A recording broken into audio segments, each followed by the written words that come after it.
So we have Hey, people from across the world. yeah, interesting to know. So, if you enter the room now, can you please share your role and also where you're dialing in from? So, where you are, and also your role and the company where you work for. So, could you please share this in chat? Hey, hi, hello, welcome you all. Always exciting to see everyone entering the room.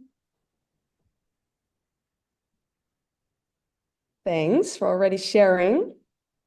Joining from Munich. Hey, Linda, good to see you here. Amsterdam, of course. Nice. Calling in from Amsterdam myself too, so great to see this. Ah, welcome, welcome. Joining from Munich also. Hey, from France. Welcome, welcome you're here. Hi. And the people who are new entering the room, please share your role and also where you work and where you're dialing in from. A trainer, Cologne, welcome. Amsterdam again. Good to see you all. I will wait one more minute so there is one more minute still left that everyone can join. And the last people who joined, please share your role and also the company you work for and where you're dialing in from. Thank you. Great to see you all. Wow. Huge crowd we have here. Okay. Okay. So yes, hi you all. Let's kick it off as we have a lot to do the coming 45 minutes. And I would like to welcome you all at this webinar, the State of Skills. It's going to be a panel discussion, and it's an exciting webinar. As this week, we just have launched our report, State of Skills 2025. And today, we're going to elaborate on this, and we're going to explore what's in the report. So let me bring you along on the agenda. We're going to explore several topics. We're going to look back and we're going to explore about the data which are in the report. And first of all, going to focus on the top 5 skills trained in 2024. The other thing we're going to explore is more about, okay, if we see sort of a gap. So we've seen a lot of skills trained in 2024. There might be also like a gap in a sort of target group. We haven't reached that much. And the third topic we're going to explore is moving forward to 2025 and how can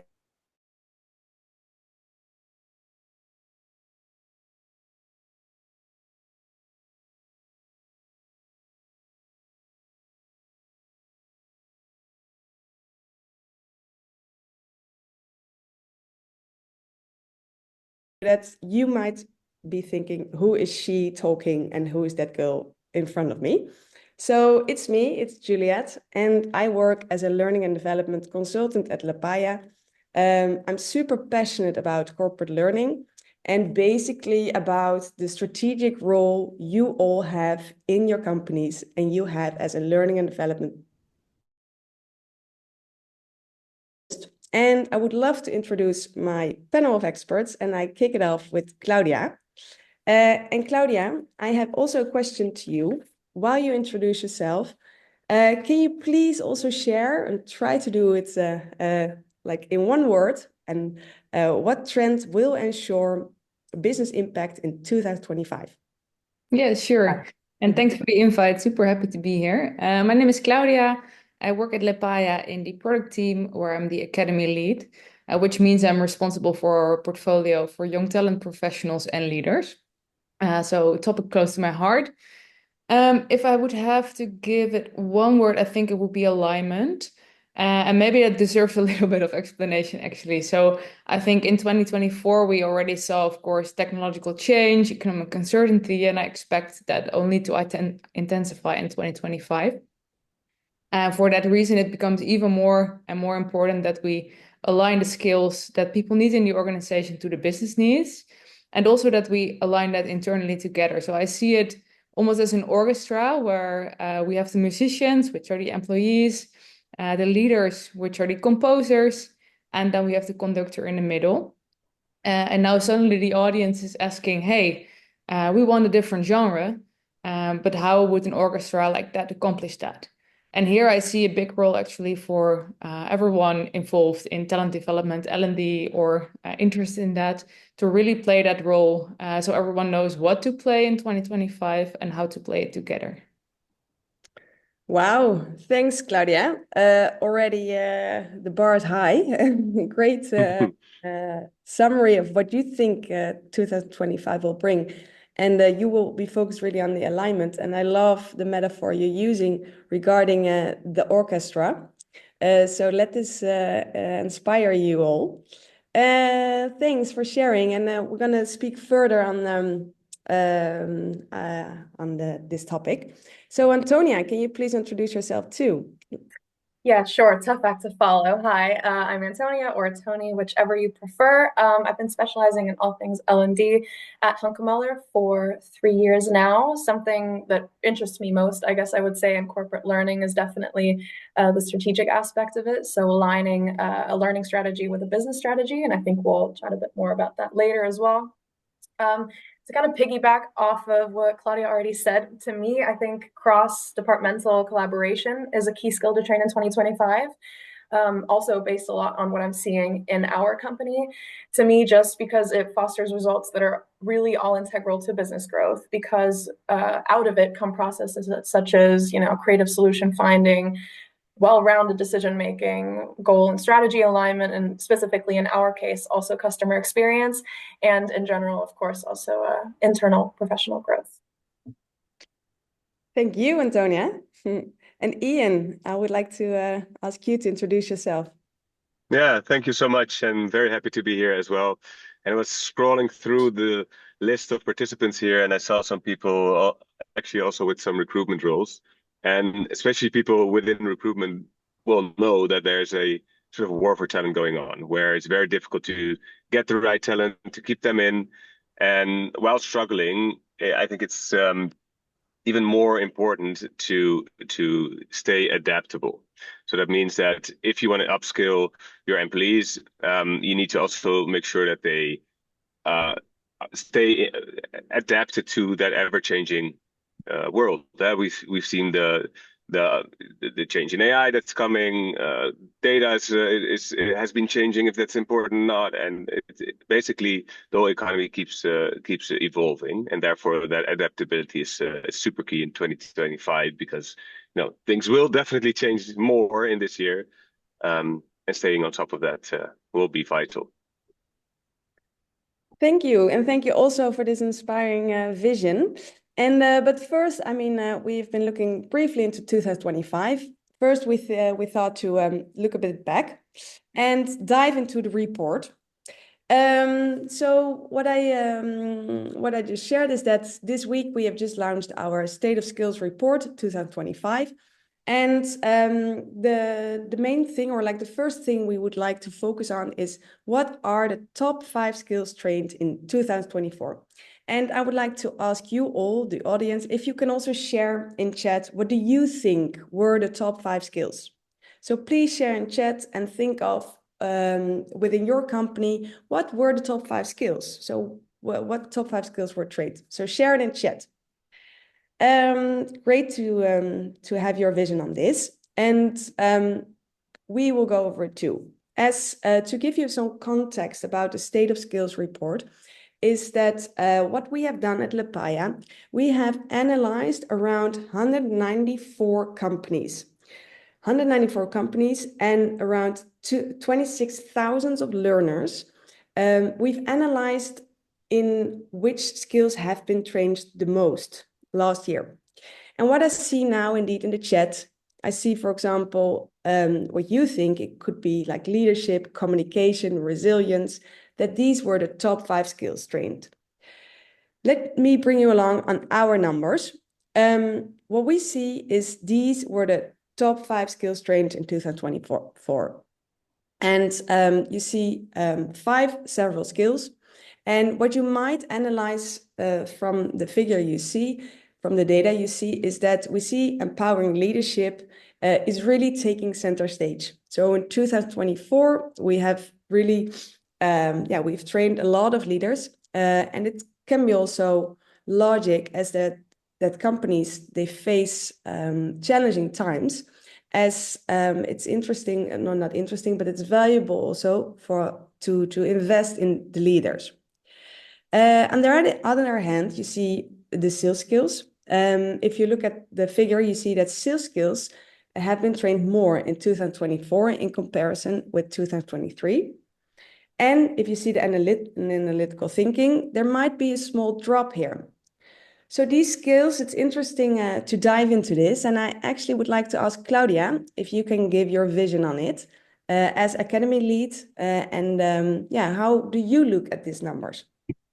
Yeah, sure. So for this one, I actually went into the organization a bit to not only look at the numbers, but also to get some quotes and to understand from our all our experts working with clients every day what they have heard happening and why these things are in demand. So maybe let's start with empowering leadership.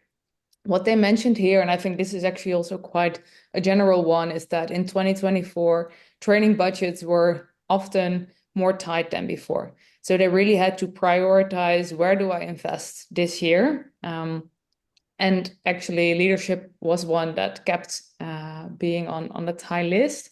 And especially topics as facilitating change, managing uncertainty in their teams, and also keeping people engaged. So this trend of, hey, there's a lot happening in many organizations, and the role that leadership takes there to empower actually the people in their organization and to support them also in that part.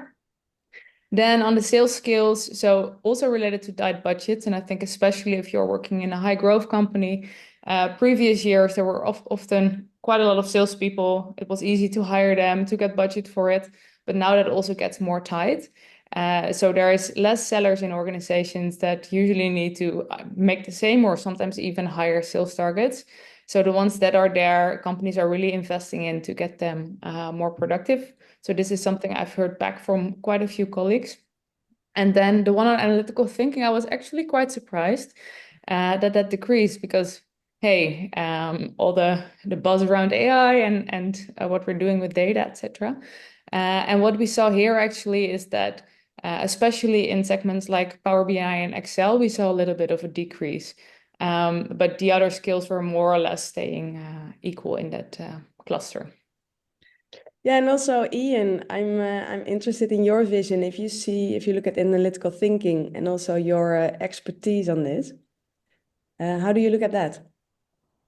Yeah, I think it also has it might even have a tie with things like AI, because what you see is that a lot of the skills, the very hard skill type of things, if you employ a lot of AI in that, it becomes easier to do that. So that might be part of the explanation that Claudia also gave, where she said, well, we're doing less on very technical tool like Power BI.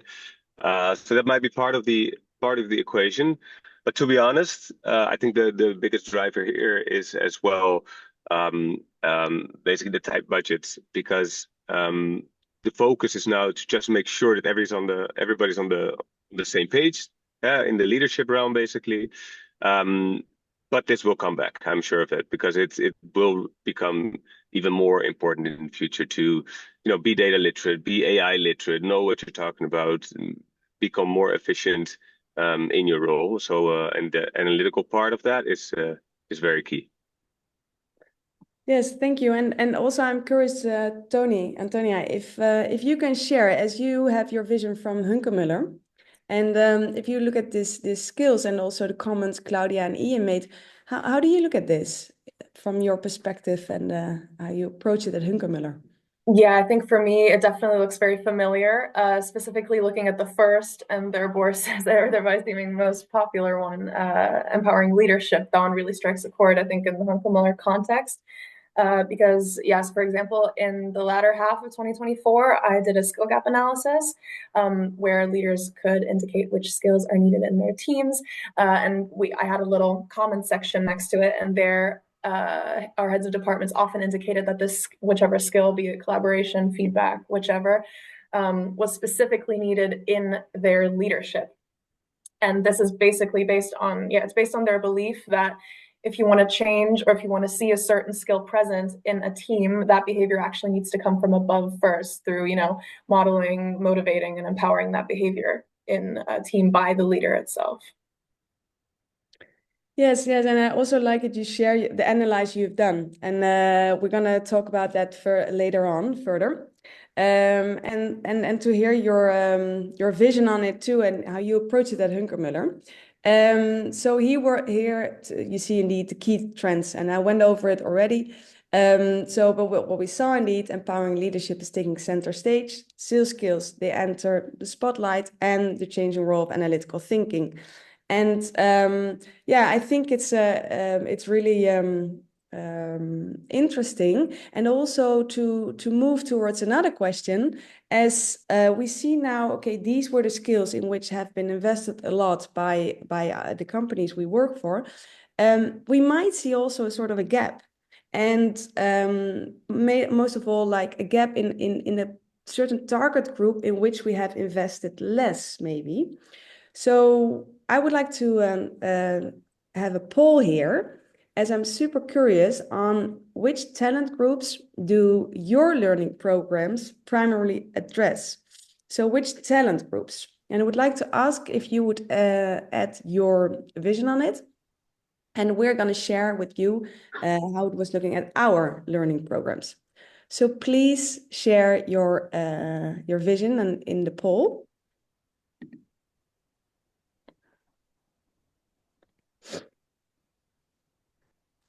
Okay. Maybe it would be good if you can share the what came out of the poll, as I don't see the figures currently, but I'm super curious what came out of the poll. There we are. Okay. So indeed, which talent groups do your learning programs primarily address? You see here the mid-career and the leaders, sort of 22%, or like 41% even thinks all talent groups equally. I do see one target group as the young talents, like 15%. So it might be that we see the same.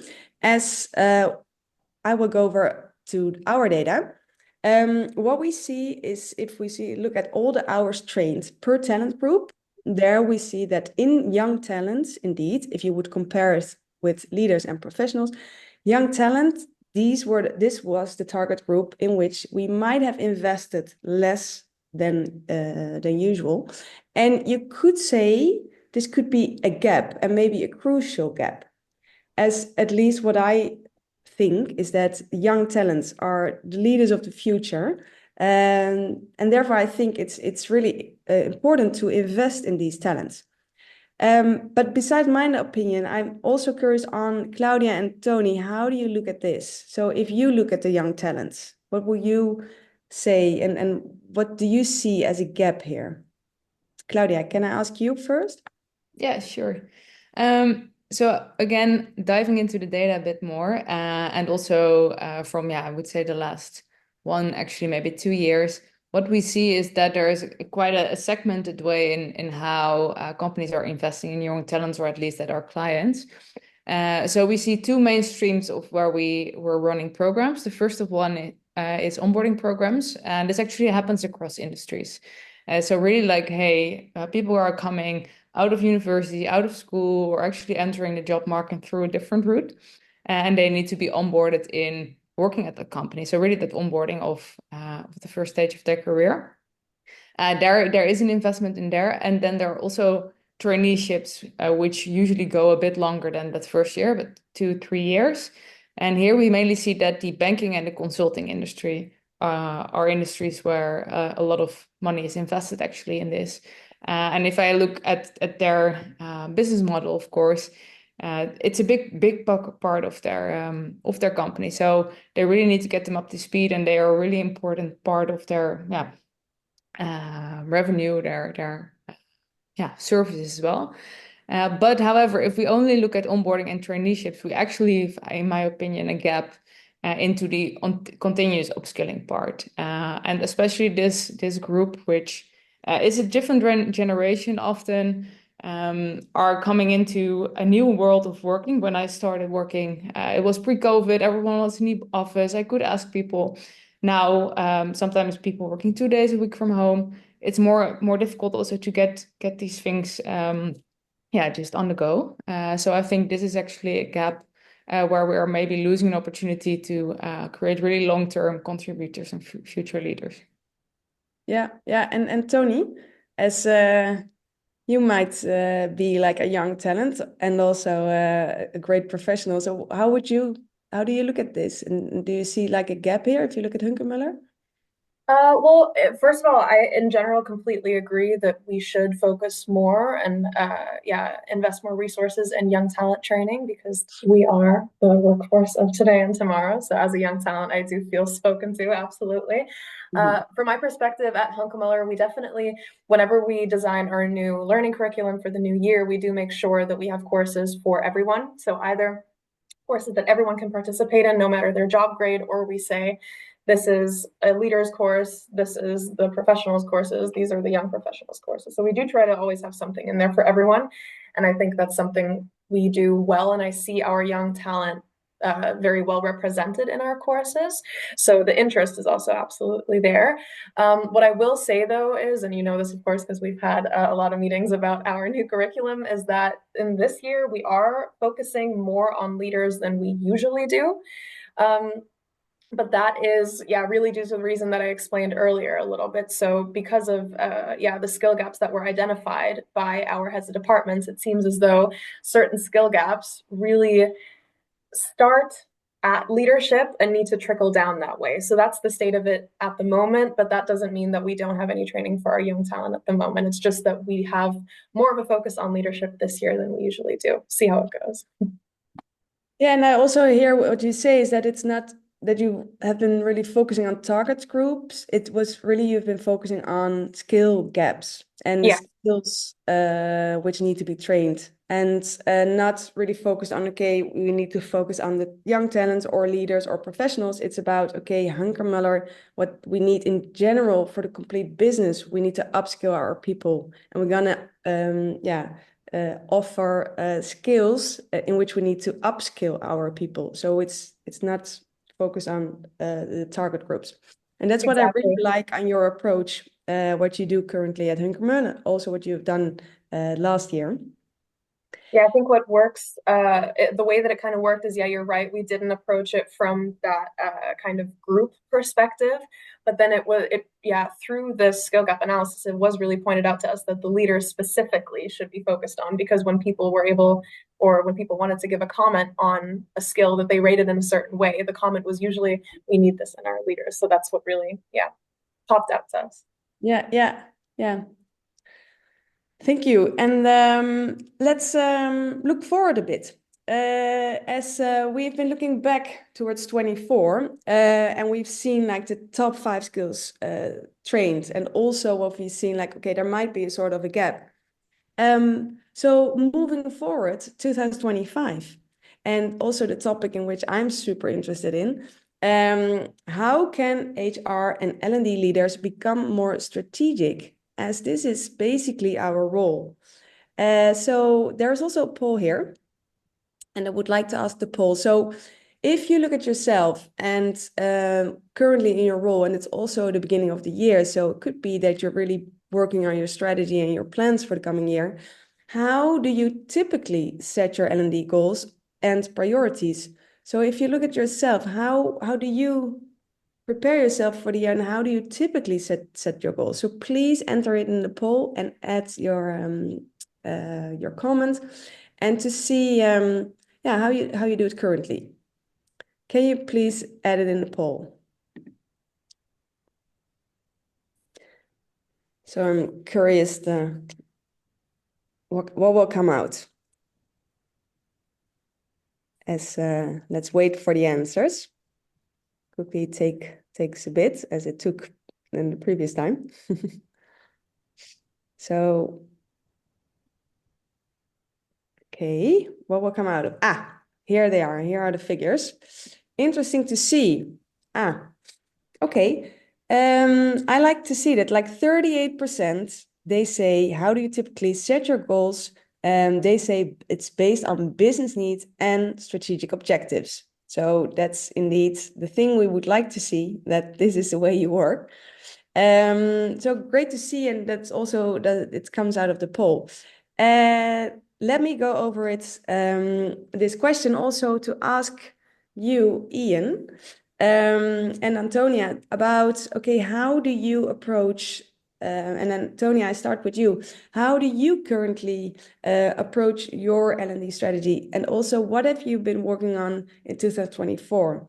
I find it inspiring to share with the group here and all the other learning and development professionals. So please share with us what, how you look at this. Yeah, sure. So I really enjoy the strategic aspect of it, I will say. I think there's different scenarios, right? So sometimes it's very clear what the business strategy is, which result needs to be obtained. Other times you kind of need to go looking for it a little bit. So for our strategy in 2024, it was very clear what it was because we had just relaunched our company values. I just saw earlier that Lucas had shared something about that they train on the importance of values. So that really resonated with me. But yeah, we had changed our values. And so it was kind of up to every department to see or to do their part in really cementing those new values in the company. And my part in that was to really connect the new values to behavior and ways of working. So basically making sure that employees know this is the new value and this is actually what it means in practice. And so we made sure to connect our training curriculum to the new values that we had. And then on the other hand, another example of the way we came to our curriculum now is I would still consider it a strategic approach, even though it is through a skill gap analysis, because we kind of find out about how each team contributes to the overall business strategy and which skills are missing for that which we then need to train on. So I conducted a skill gap analysis with our different heads of departments where I gave them a couple key soft skills that are typically trained on and typically important, which they then rated their teams on the skill level present, the skill level needed, and the skill importance to their individual teams. And there they were then, like I said, also able to give a comment and explain their answers. And that's where we kind of got that leadership focus from as well. Yeah, indeed. So to summarize it also, if we look at 2024, the approach was more that the learning and development trainings were connected with the business values, as you had new business values. And in 2025, you've chosen to do the research and you made a skill gap analysis over the company, and there you defined several skills to train in. And together we made like really interesting program, I think. And I'm looking super much forward to the results, of course, and also on the impact we are truly going to make. Yeah. Talking about impact. Maybe to add to that, just to give an example, maybe to see how the kind of skill gap analysis does connect to the business strategy. So for example, because we talked to different heads of departments, we could find out that, for example, a specific skill needed in order for our buying department to contribute to business success and our business strategy was that they needed to learn how to manage their relationships with suppliers better. And so that's how we were then able to get to, for example, a negotiations or a handling objections course, which then does contribute to the business strategy. Yeah, thanks. Super good addition, I think. Yeah, Ian, what would you like to say? Yeah, well, I was listening to Tony. I think it's a very, very good example of what it means to become more strategic. Because, I mean, let's be honest, most HR and L&D leaders, they know we need to develop our workforce to keep our company competitive. But when then somebody higher up the chain asks CEO, CHRO, how is it actually driving the business forward? Then it's becomes a little bit more difficult to answer, and we might lose our confidence little bit. So being strategic in L&D isn't necessarily about running more programs or having higher ratings or stuff like that. It's about shifting from sort of activity and what are we doing to an impact mindset, just like Antonia did. And so instead of starting with, hey, what skills should we train? Flip that script, right? Start with the question, what does the business need to achieve? And then think about, okay, which skills align to those business needs. And I think that's exactly what Tony just described that she did. So my advice would be to almost think of it like I don't know, navigation or Google Maps or something for your strategy. So start with the final destination instead of hey, immediately saying hey, we need to go right here. No, start with the destination and let that drive the decisions that you need to make. So the final destination typically is the company's biggest goals, priorities that they need to achieve, and then map it back to okay, what do our teams then need to do differently to achieve those goals? And if you have that, then you can define the behaviors that you wish to change to achieve those goals, and then obviously end up with picking the right program, basically one that reinforces the behavior in a way that makes it stick, so that makes it tangible for the longer term. Yeah, and basically if you do that, then you stop being sort of operationally providing a training, and you really become a business partner that gets the business that you're working for. And that's ultimately, I think, a lot of what we try to achieve as L&Ders. So if you can show that your workforce behavior has changed, and that change is also leading and fueling the company's success, then to me, you're driving strategic business impact. And ultimately, I guess that's something that we all wish to achieve as L&Ders.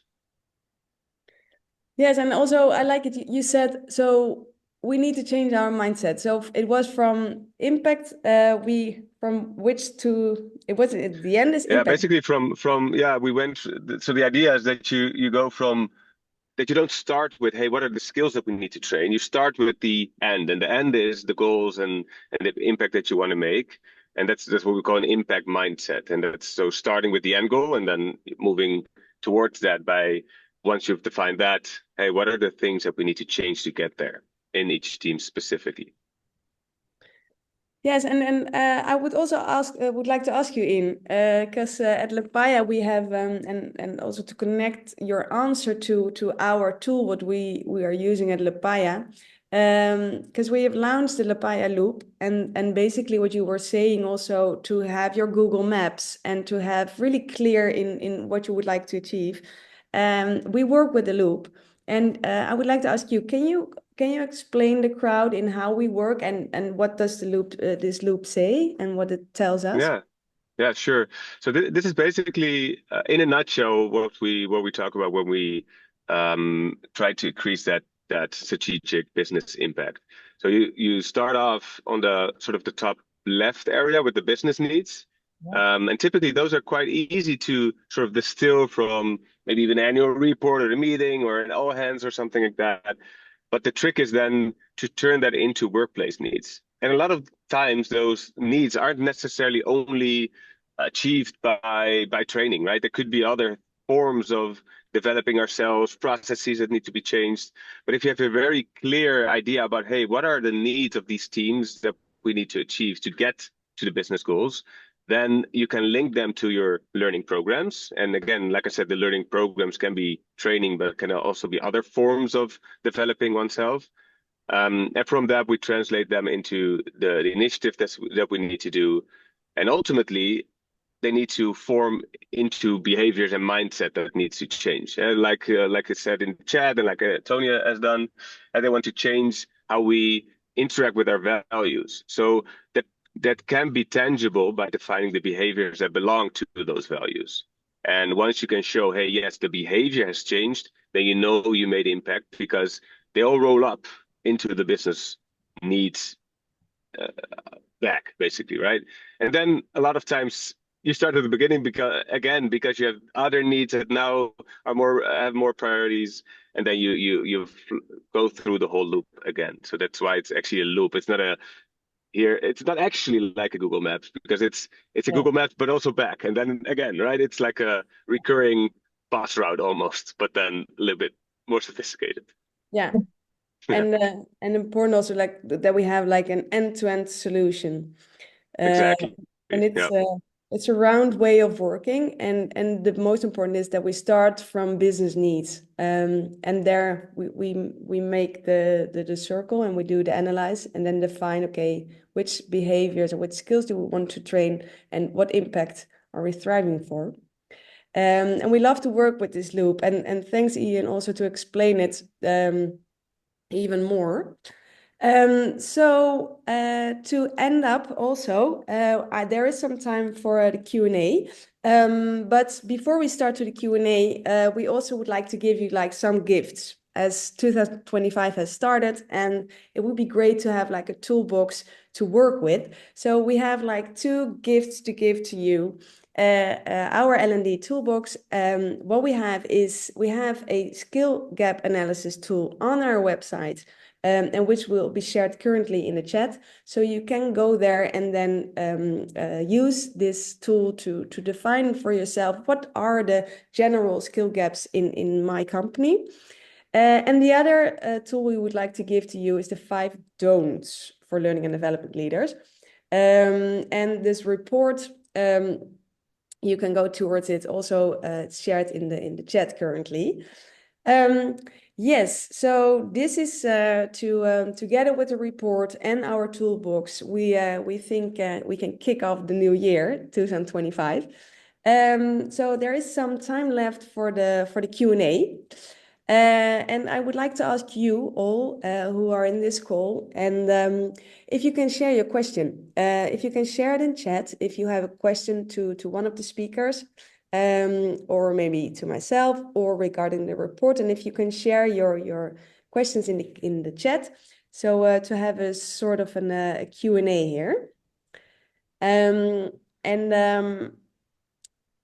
the meantime, also, Tony, I was curious in your vision on the loop, what you've seen. Yeah, definitely. I was going to also say something. I was like, where can I still loop in my comment on that? Yeah, so I think, yeah, I can relate to that also on a personal level, because I love a good plan, and everything I plan is backwards. So be it if I have to be somewhere during the day, or if I am planning a project, I always like to start with the end product and then work my way back till I'm at the start, and then hopefully it doesn't tell me that I should have started yesterday. So that's something that I completely can relate to, and that's also something that I see when we work together, right? We start with, okay, what do we want to see? Why are we doing this? And then work our way backwards with the information that we have until we land on a shiny new curriculum. Yeah, true. And it gives also a great structure to work together. Yeah, absolutely. Very helpful. Yeah, I see here some questions. Thank you. The first question is like, how will the role of a trainer who delivers the training evolve in 2025? Yeah, super interesting question. Claudia, can you share your view on this, the role of a trainer? Yeah, how will it evolve in 2025? Yeah, so I think we will continue on the path we were already, like really focusing on the actual skills, the practice, and the role of our trainers in sessions is really to go into depth. So not the theoretical part and the stuff in the mind, but really in the practice and getting actual success experiences themselves. But maybe also asking a question back to you, because you are sometimes training for Lepaya as well. So curious how you see it evolving yourself as well. Thank you for asking. Indeed, as I'm facilitating also some trainings, I would think that how it will evolve is that, I mean, trainers are there, of course, to learn a skill and to upskill the people. It's important that the trainers, that they are aware of the business needs and that the skills are connected with the business needs. And it's important that the trainer, for example, in cases, that he brings across, that he connects the cases with the company and with what's going on currently in the company. So that the skill is not a skill on itself, that the skill is truly connected with, okay, how can I add this skill in the company, and how can I make sure it brings something, it adds value. And of course, it's also about personal development, and it's not only about bringing your learned skills to the company, it's also about bringing it to other people. But for the trainer, I think it's important to have these both things in mind. It's about people development, and it's also about what the business is currently, what does it need currently, and why are these people getting trained? To go to another question, as we have a couple of minutes left, what are the ways to measure that training has resulted in behavior change? Interesting question. What are the ways to measure the training? I think I would like to ask you, Ian, what is your vision on this?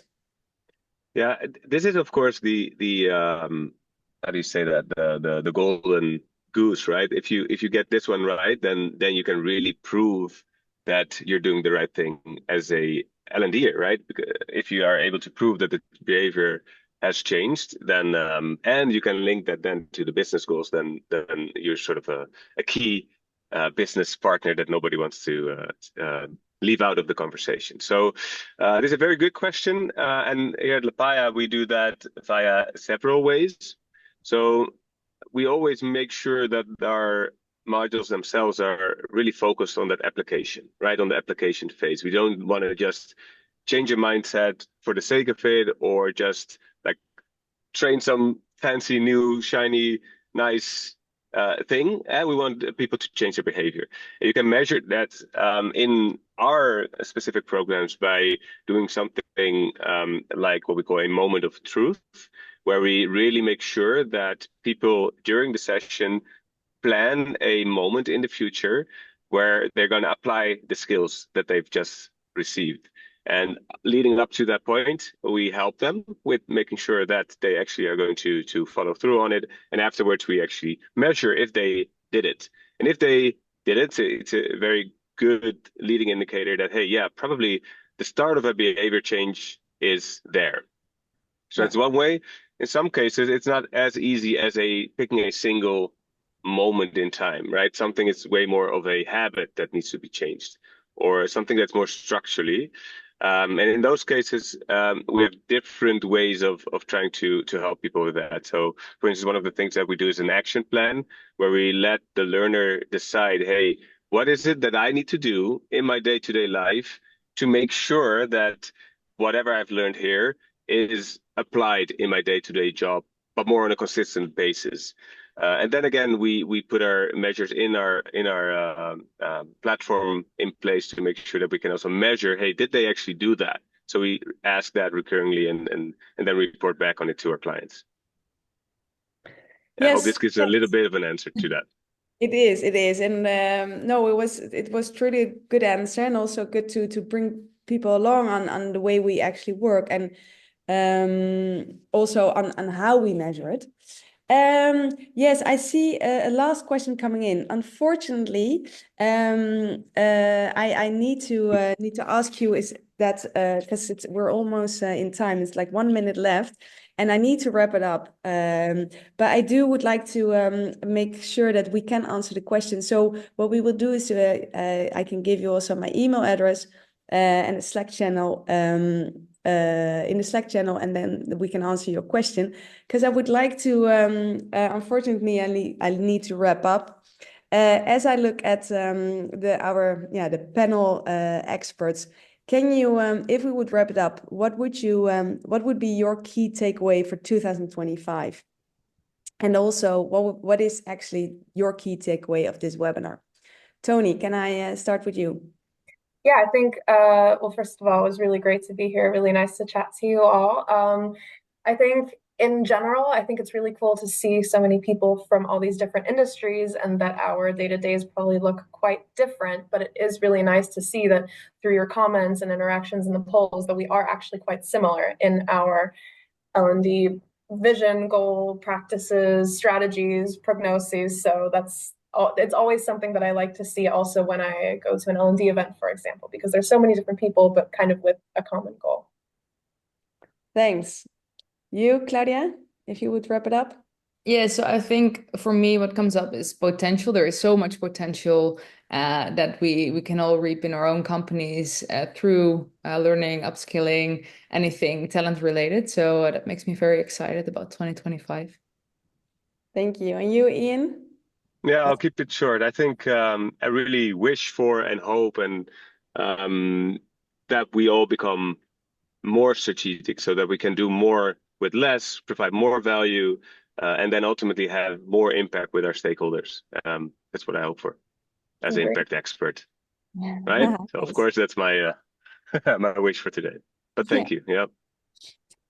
Thank you all. So yeah, this was like a quick 45 minutes to inspire you on what on the report and to share some data with you, and also to give you like a kickstart for the rest of the year and make you work as strategic as you can, and also to let's make sure we drive impact with our learners and within the companies. Thank you very much. Thank you, Ian. Thank you, Tony. Thank you, Claudia, for sharing your great thoughts and your vision. Yes, let's finish. It's up until now. Thank you. Thank you, everyone, for joining. Thank you. Bye. Bye-bye. Bye.